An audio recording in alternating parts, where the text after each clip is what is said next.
아나스타시스, 부활입니다. 자, 오늘은 부활주의죠. 부활을 한자로 다시 쓴다면 이제 이게 한자인데 다시 붙자고요. 살활자였습니다. 다시 사이다 이렇게 이야기합니다. 이 부활을 원어로 쓰여진 헬라어 아나스타시스로 오늘 제목처럼 읽고 있는데 여기서 아나는요 전치사 위라는 말이 있고요. 스타시스는 히스테미가 합성된 말로 서다라고 위로 서다 그 말입니다. 이것은 다시 살다라는 의미로 전환이 되었습니다. 영어에서는 resurrection이라고 합니다. 여기에서 접두사 뭐가 있죠? 리가 있어요. 아리는 뭐예요? 다시라는 말이죠. 다시. 여러분, 다시 살다. 다시 살다에서 다시라는 단어에 우리가 좀 집중해 보고 싶습니다. 저는 수많은 삶의 과정 가운데 잘한 것보다 잘못한 일들이 많이 있었습니다. 그래서 후회할 일들도 저지르고 아파할 일도 하였습니다. 때로는 용납이 안 되는 저를 발견하기도 했습니다. 그래서 때로는 다시 그때로 돌아간다면 이런 잘못을 저지르고 살아가고 싶지는 않아 라는 생각을 하게 됩니다. 그러나 저는 압니다. 그것을 되돌릴 방법은 없습니다. 우리 모두가 그렇습니다. 우리는 영화처럼 과거라는 시간을 되돌아가 후회할 만한 일들에 대해서 되돌릴 수가 없습니다. 그렇기 때문에 오늘 우리는 과거의 잘못을 다시 범하지 않기 위해 부단히도 노력하고 있는지 모릅니다. 때로는 행복했던 경험들을 다시 살리기 위해 오늘 우리는 수고하고 있는지 모릅니다. 그런데 우리가 아무리 수고하여도 안 되는 문제가 있습니다. 뭐지요? 죽음이에요. 사망이라고도 하죠. 죽음이라는 것은 한 번 시작이 되면 끝이 날 뿐 새롭게 시작되는 것은 없습니다. 작년 2월 초에 저희 아버지가 돌아가셨어요. 근데 다시 볼 수가 없습니다. 예전에는 떨어져 살아도 뵈러 가고 싶으면 뵈러 갔는데 이제는 뵈러 갈 수가 없습니다. 왜? 완전한 끝이기 때문에 그렇습니다. 죽음이라는 건 인간에게 있어서 완전한 끝입니다. 그래서 죽음 앞에 선 인간들은 이 죽음의 문제 앞에 선 인간들은 어떻게 하면 이 죽음의 문제를 해결할 것인가 라는 질문을 하게 되는 것입니다. 그래서 우리가 유명하게 알고 있는 중국의 최초의 통일제국을 세운 진시황도 불로초, 영원히 죽지 않고 늙지 않는 게 만들어주는 약초를 찾다가 오히려 49살에 죽었습니다. 영원한 삶을 원하는 사람들의 특징이 있습니다. 그것은 오늘 이 땅에 가진 것들이 많은 사람들입니다. 그들은 자신의 것들을 영원히 놓지 않고 싶어 합니다. 그래서 더 좋은 힘, 집, 더 좋은 물건, 더 좋은 곳을 취하려고 더를 외치지요. 그러나 그렇지 않은 사람들은 또 있지요. 즉 고통에 시달리는 사람들은 다릅니다. 고통의 삶이 지속되는 것이 오히려 힘들어합니다. 고통을 오히려 끊어버리고 싶어하는 사람들도 많이 있습니다. 그러나 그러한 고통은 쉽게 끊어지는 것이 아님을 우리가 알아야지요. 그래서 사람들은 종교를 만들어내고 철학을 만들어냅니다. 왜냐하면 오늘을 살아가는 힘을 얻어야 하기 때문에 그렇습니다. 오늘에서 내가 어떻게 하면 살아갈 수 있을까? 여러분은 오늘 어떻게 살아가는 힘을 얻고 계십니까? 내 사랑하는 자녀를 보면서 내가 가진 것을 보면서 살아가고 있는 힘은 없습니까? 아니면 여러분들이 나름대로 믿고 있는 어떤 신앙의 힘으로 살아가는 것을 믿고 있습니까?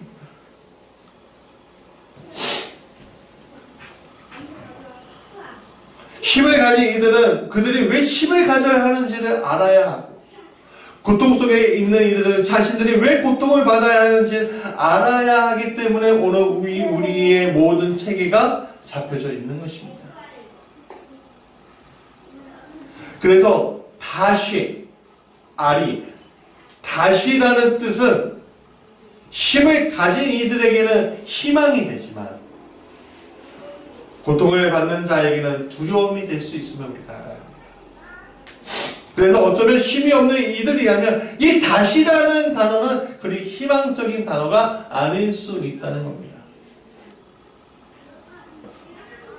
이것은 힌두교와 불교의 매우 중요한 교리인 윤회의 교리가 인간에게는 오히려 희망적이지 않을 수 있음을 보여줍니다. 내가 죽으면, 내가 공덕을 쌓고 죽으면 다시 인간으로 태어날 수 있어. 근데 그게 희망적이지 않다는 거예요. 왜? 내가 다음 생에 태어날 때 더 높은 계급으로 태어나리라는 보장이 없거든요. 오히려 짐승과 가축보다 더 못한 이로 태어날 확률도 크거든요. 그래서 석가모니는 깨달음을 얻음으로써 이러한 윤회의 고통을 깨트려버리고 부처, 깨달은 자, 부처가 될 수 있다고 가르치고 있습니다. 이것은 인생이라는 것이 깨달음에서부터 시작이 되고 깨달음으로 인해서 끝날 것이라는 것을 설명하고 있는 겁니다. 그것의 대표적인 이야기가 공술의 공수고 빈손으로 와서 빈손으로 간다는 겁니다. 여기서 공이라는 개념이 무엇인가요? 아무것도 없습니다. 불교는 아무것도 없게 된다고 이야기하고 있는 겁니다. 그래서 아무것도 없는 상태로 어차피 돌아갈 텐데 너희들은 뭘 그렇게 열심히 싸우면 사느냐, 자비한 마음을 가지고 살아라 라고 이야기하는 것이에요. 마찬가지입니다. 교회에서도 기독교에서도 공술의 공수고 빈손으로 와서 빈손으로 간다 라는 비슷한 이야기를 하고 있지요. 그러나 교회는 세상이나 인간에 대해서 부정적으로 다루지 않습니다. 왜냐하면 이 세상은 하나님이 창조하셨기 때문에 그렇습니다. 이 인간은 하나님이 창조하셨기 때문에 그렇습니다. 하나님이 하셨다는 거예요. 하나님 이 세상을 창조하시고 인간을 창조하시면서 뭐라고 하셨죠? 심히 보기에 좋았더라라고 연달아 말씀하셨어요. 그렇게 시작된 것이었습니다. 이러한 일들은 인간을 위해서 에덴을 창설하신 사건의 절정을 이루게 됩니다. 세상은 좋았고 행복했고 억압과 아픔이 없었어요. 고통이라는 단어는 그 땅 위에서 존재하지 않았습니다.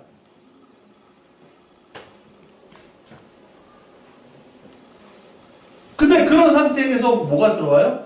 죄라는 것이 들어와요. 누구의 불순종으로? 인간의 불순종으로. 그러면 죄가 이 땅에 들어옴으로 말미암아 세계와 인간은 고통을 알게 되었습니다. 가인의 최초의 살해를 통해서 아픔을 알게 되었습니다. 무엇보다도 가장 큰 것은 하나님과의 단절이 시작되었다는 것입니다. 여러분, 단절이라는 단어가 우리에게 주는 고통은 우리의 생각보다 엄청나게 큰 단어로서 다가와야 합니다. 예를 들어 얼마 후에 4월 16일이 되지요? 우리는 세월호 6주기를 맞이합니다. 세월호로 인해서 많은 아이들이 희생되었습니다. 근데 그걸로 끝났습니까? 아니죠. 그 아이들과 단절된 부모들은 오늘도 아픔 가운데 살아가고 있습니다. 불과 얼마 전에도 그 아픔을 못 이겨서 유명을 달리하신 분도 계셨습니다. 단절의 고통은 그때부터 시간이 멈췄듯 부모의 가슴 속에 깊은 상으로 담겨져 있는 겁니다. 단절은 그런 겁니다. 그래서 단절은 고통입니다. 그래서 예수님도 십자가 앞에서 마가복음 14장 36절에 이르시되 아빠 아버지여 아버지께는 모든 것이 가능하오니 이 잔을 내게서 옮기시옵소서라고 창조주 아버지께 호소했습니다.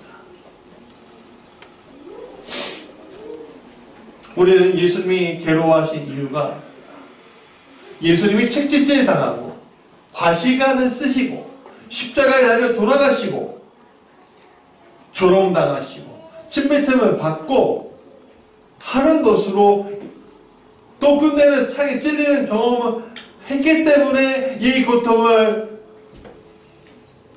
고통의 잔에 내게 멀리 하게 해달라고 하신 것으로 우리는 착각하고 있습니다.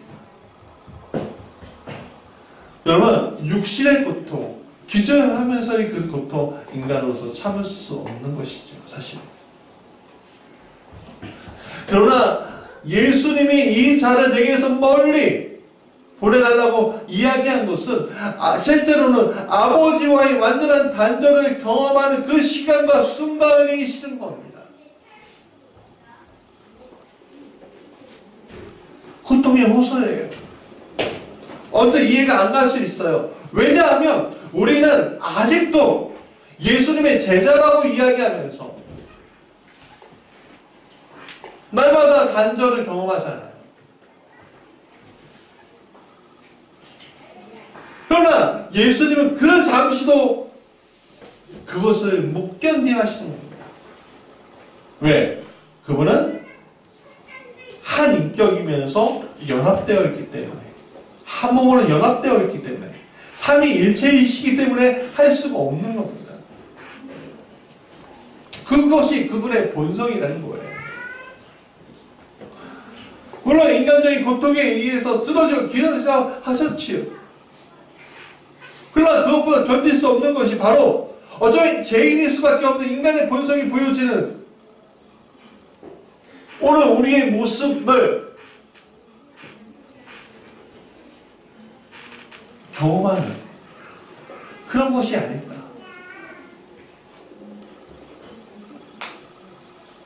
아들로서 아버지와 단절한 어쩌면 인간의 심정, 하나님과의 단절을 경험하는 인간의 심정을 위한 아버지의 결단은 아니었습니다.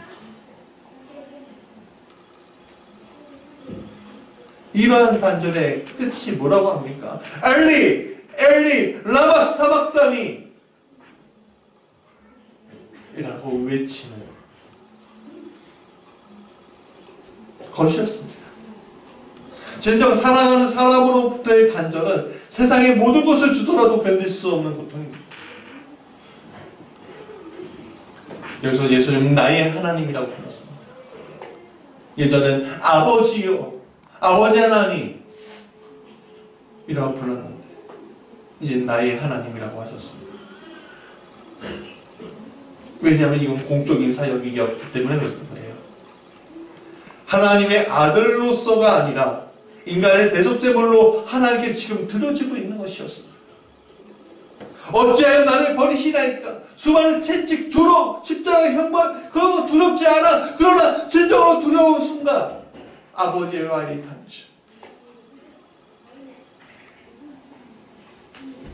예수님은 죄 있는 인간의 모양으로 오신 것이 아니라 가장 순수한 제물이 되어서 온 인류를 대표하여 모든 죄를 짊어지시고 하나님께 오히려 버림받을 수 없는 존재임에도 불구하고 버림받고 죽임을 당하신 것입니다.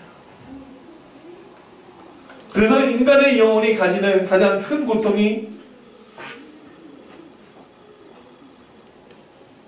사실 인간의 육체의 고통이 아니라 단전의 고통인 겁니다.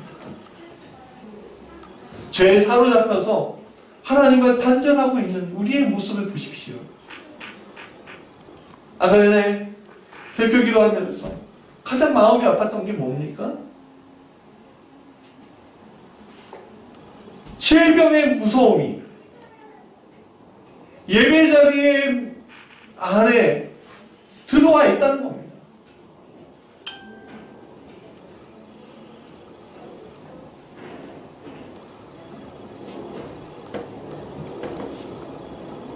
어쩌면 우리가 이런 것들이 오늘 부활절임에도 불구하고 경험하고 있는 겁니다.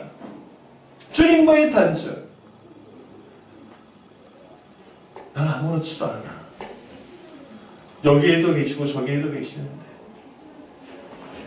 그런 거지 뭐. 물론 그렇게 생각할 수 있습니다.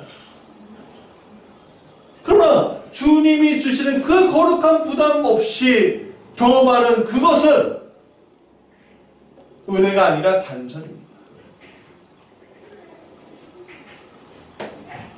예수님 십자가를 통해서 인간이 하나님과의 단절되어 있음을 깨닫게 하셨습니다. 그래서 십자가의 사건은 우리 인간이 하나님과 단절되어 있음을 보여주는 가장 큰 사건이었던 거예요. 그러나 이러한 단절은 역설적으로 하나님과의 이음의 관계를 또한 맺어주게 되었습니다. 속죄한 예수님의 죽으심은 우리가 그분이 하나님의 아들이었고 그분이 우리의 죄로부터 시작된 하나님과의 모든 단절로부터 이끌어내셔서 우리를 비로소 하나님과 다시 관계 맺게 만드시는 자리에 서게 하는 일을 예수님은 하신 것입니다. 이 증거의 이야기가 백부장의 고백입니다. 마태복음 27장 54절에 백부장과 함께 예수를 지키던 자들이 지진과 그 일어난 일들을 보고 심히 두려워하여 이르되 이는 진실로 하나님의 아들이었도다. 로마의 백부장은 단죄된 인간이 하나님의 아들을 보았을 때 깨닫게 되면 알게 되는 것입니다. 이렇게 하나님의 아들의 존재를 알게 되는 그 순간 인간은 두 가지 길로 나뉘게 되는데 아들을 통해서 아들의 십자가를 통해서 은혜를 경험하는 그 은혜 속에서 하나님과 완전한 연결의 삶으로 우리가 가느냐 아니면 받아들이지 못한 채 원래 그대로의 죽음의 삶으로 가느냐 사회망의 삶으로 가느냐로 결단되어지는 이들을 우리에게 요구하게 됩니다.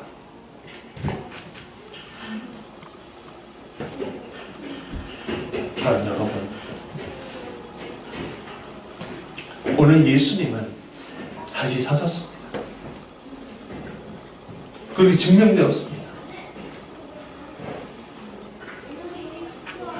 예수님이 우리와 아버지와의 연결을 해주심을 부활로서 증명해 주셨습니다. 많은 사람들이 예수님에 대한 부활에 의문을 가지고 있지요. 예수님을 십자가에 매달게 만들었던 제사장들이 예수님의 시체를 제자들이 가져갔다는 소문을 돌린 것처럼 오늘날에도 예수님의 부활에 대해서 의문을 가지고 있는 이들이 굉장히 많이 있습니다. 나도 한번 성경을 읽어봤어. 교회 다녀봤어. 라고 이야기하는 일들이 굉장히 많죠. 그러나 이것은 결국 믿음의 영역에 와야지만 해결할 수 있는 부분입니다. 오늘 우리의 입술 가운데 예수님이 나의 주로 고백될 때에만 해결될 수 있는 것입니다. 단지 성경을 읽어봤다고 해결되는 것이 아니라 교회에 한번 왔다고 예배 한번 드렸다고 해결되는 것이 아니라 성령께서 오늘 우리를 예수님의 주로 고백하심으로 말미암아 나타나는 것입니다. 우리는 예수님의 부활을 억지로 믿는 자가 아니라 고백하며 믿는 자로 만드셨습니다. 그래서 우리를 증인이라고 부르는 것입니다. 이것은 철저한 하나님의 은혜로부터 시작이 되는 겁니다. 인간의 은혜 공동은 아무것도 없습니다. 그래서 오늘 우리는 예수님을 통해서 부활의 소망을 가지게 되는 것입니다. 부활의 소망을 가지게 될 삶은 과연 어떤 삶이지요? 오늘 본문의 바울은 로마서 6장 2절에 그럴 수 없느니라 죄에 대하여 우리 죽은 우리가 어찌 그 가운데 더 살리오라고 고백합니다. 역설을 얘기하는 거예요. 지금 죄에 대하여 죽었다는 것은 더 이상 우리가 죄악을 관계없는 삶을 살게 되었다는 겁니다. 예수님 이전은 BC는 내가 죄와 같이 살았는데 AD 예수님이 내 안에 들어와 역사하시고 연합하는 그 순간은 죄하고는 단장을 쌓게 된다는 겁니다. 영원한 더 이상 죄가 우리의 운명을 관여하지 않습니다.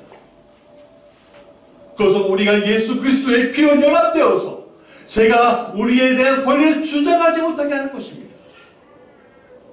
그것은 우리가 세례라 불리고는 성례를 행할 때에 나타나는 현상입니다. 우리는 세례를 통해서 죽었다가 다시 살아나는 경험을 하게 되는 것입니다. 유진 피터스 목사님의 메시지 성경에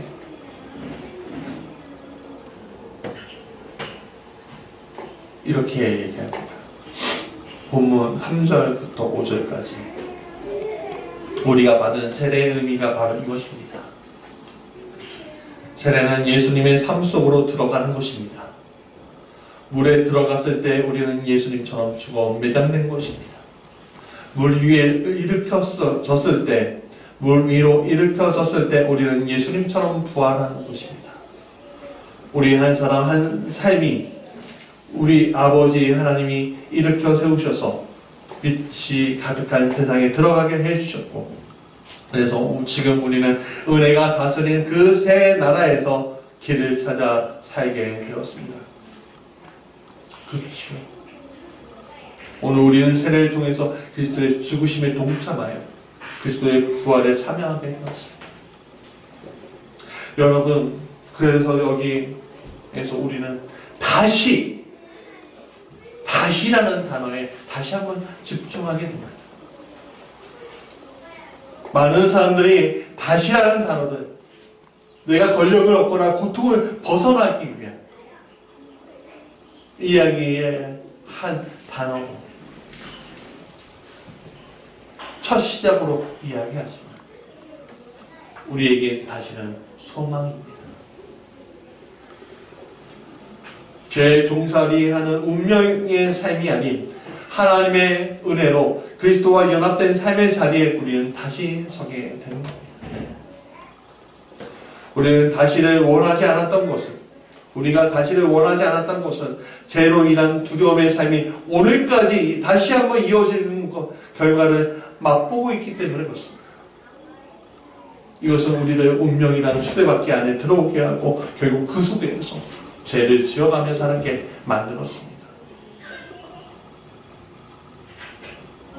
그러나 이제는 우리는 전적인 하나님의 은혜로 다시를 꺼낼 수 있게 되었습니다. 이것은 예수 그리스도와의 연합함으로 완전히 죽었기 때문에 가능한 일이었습니다.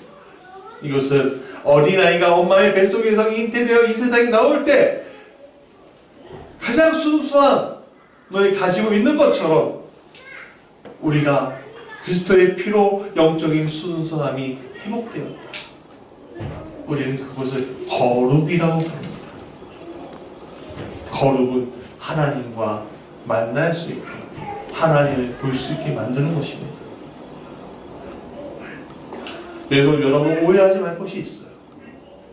이것은 하나님 앞에서 너가 죄 없다라고 선언을 받고 새롭게 태어난 것을 말하는 것이지 세상의 법정에서 죄 없다가 아니면 여러분 하시기 바랍니다.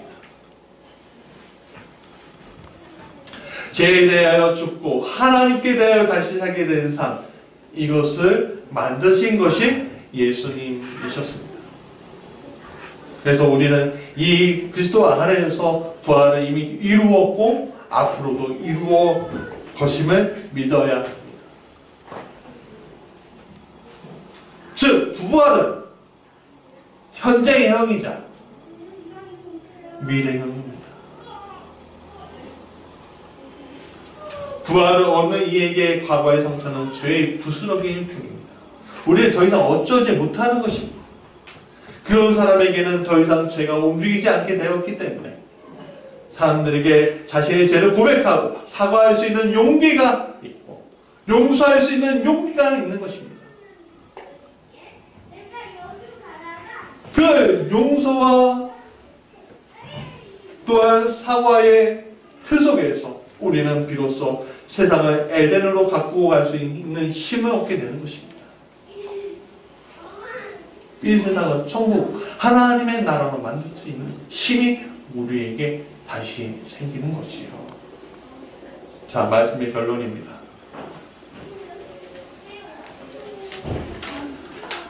여러분, 다시 산 우리는 다시 혼자가 아닙니다.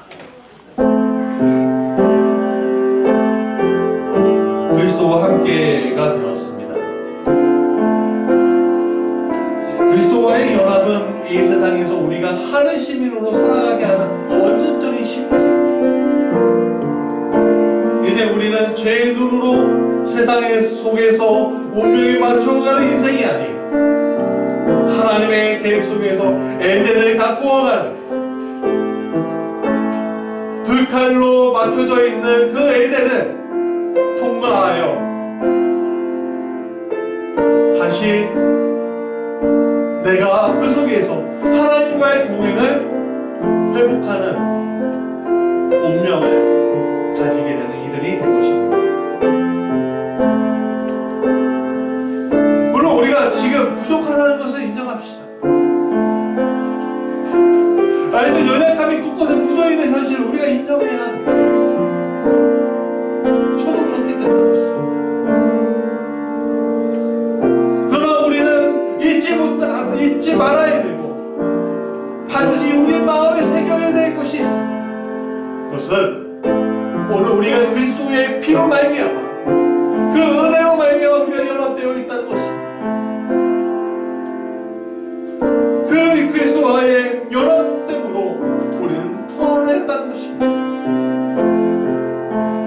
하나님의 창조 질서에 다시 관계 맺으며 주님의 재림의 때에 다시 사는 역사를 오늘 경험하고 있다는 것입니다. 사랑하는 여러분, 그의 길이 멀리 있는 것이 아니고 앞으로 올 것이 아니라 오늘 이 자리에서 역사하고 있는 것입니다. 부활은 그렇게 우리에게 다가오는 것입니다. 부활은 그렇게 우리에게 이 가슴과 우리의 영혼을 울리는 것입니다. 여러분, 우리에게 부활은 그런 것입니다. 다시 살 소망이 우리에게 있는 것입니다. 다시 하나님을 만날 수 있는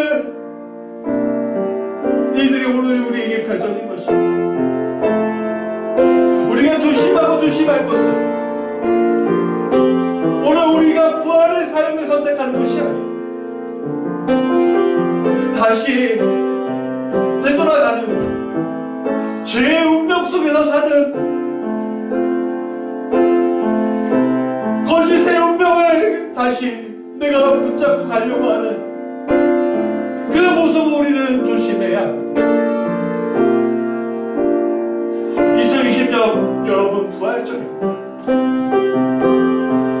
오늘 우리에게 부활절은 무엇입니까?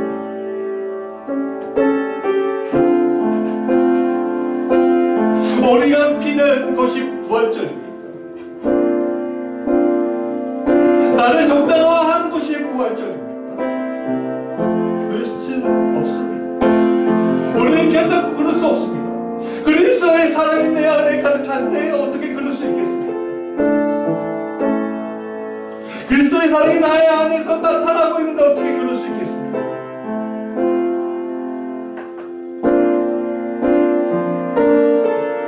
비록 닭이 울 때 나 나는 주님을 모른다 모른다 모른다. 십자가의 그 길을 가는 그 예수님을 뒤따라가지도 못하고 멀리서 보면서 오히려 도망가면서 있었던 제자의 모습이 아니라 여기 필요 없는 것까지만 십자가 앞에 그분의 죽으심을 보고 그분을 한시라도 만날 수 있다면 좋겠다는 마음을 가지고 달려갔던 그 여행자처럼 오늘 우리는 주님 앞에 가야 합니다. 그래야 우리는 부활이 무엇인지 알게 되고 아나스타시스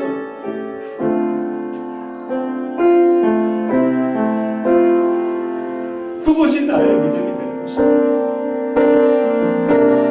나는 여러분들에게 이런 것들이 있기 원합니다. 하나님의 사랑은 멈추지 않았습니다.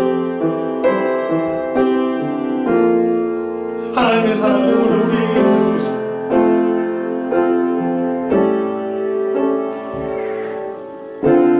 우리 같이 찬양하시오. 우리 힘차게 찬양했습니다. 우리 찬송가 171장입니다.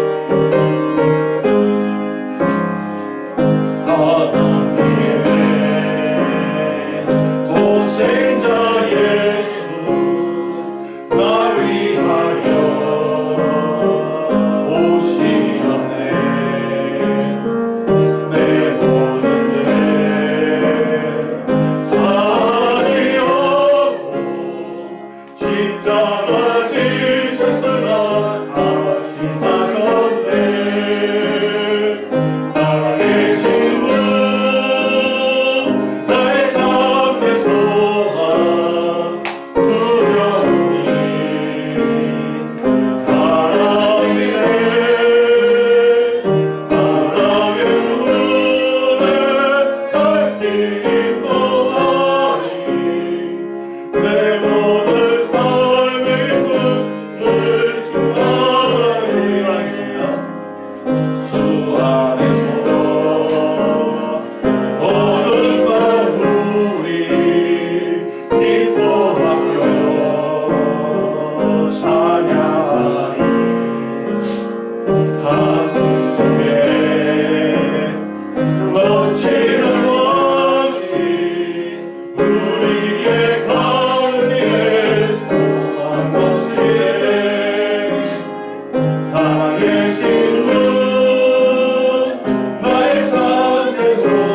같이 기도합시다. 사랑하는 충만하시오 우리 주 하나님, 오늘 우리에게 주신 그 놀라운 은혜와 놀라운 은혜는 우리의 입술의 고백을 통해서 하게 하시니 감사합니다. 우리 더 이상 깜깜하지 않습니다. 더 이상 죄의 자녀로 살아가고 있는 것이 아니기 때문에 그렇습니다. 오직 주님 앞에 갑니다. 주님과 동행하는 그 자리에 우리가 서게 됩니다. 아버지의 세상의 죄는 더 이상 우리의 운명을 가지고 장난칠 수 없습니다. 아버지, 오늘 우리에게 주신 이 놀라운 시간을 다시 한번 경험하며 우리의 고백을 오늘 우리의 고백을 받아 주시옵소서. 구원의 주님의 연합한 자가 되어 구원한 사람이 구원한 이들로 천국의 백성으로 애들을 다시 이 땅을 다시 감동하는 일이 되게 하여 주옵소서. 소망 없는 자리에서 소망 있는 자리로 가게 하시는 그 주님이 나의 하나님이십니다. 그 주님이 나의 능력이십니다. 그 주님이 나의 소망이십니다.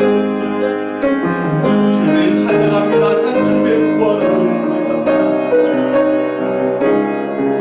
주님의 부활을 다시 한번 외치며 찬양합니다.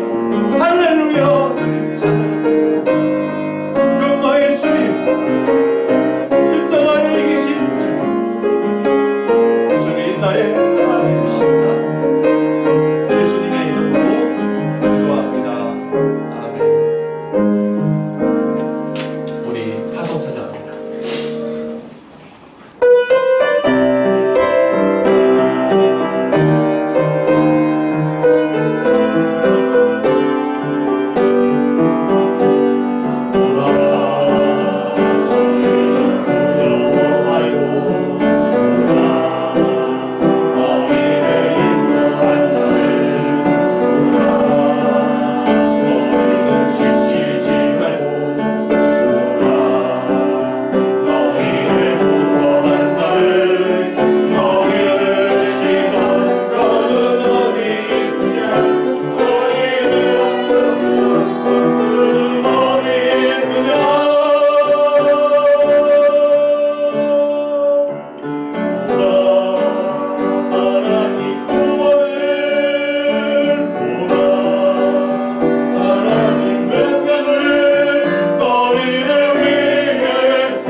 이제는 우리 주 예수 그리스도의 놀라우신 은혜와 아버지 하나님의 자비롭고 공정하신 그 사랑하심과 보혜사 성령님의 감화 감동 역사와 교통하심, 죄의 종로시가 아니라 주님과 함께 죽고 주님과 함께 연합한 자로 다시 태어난 우리가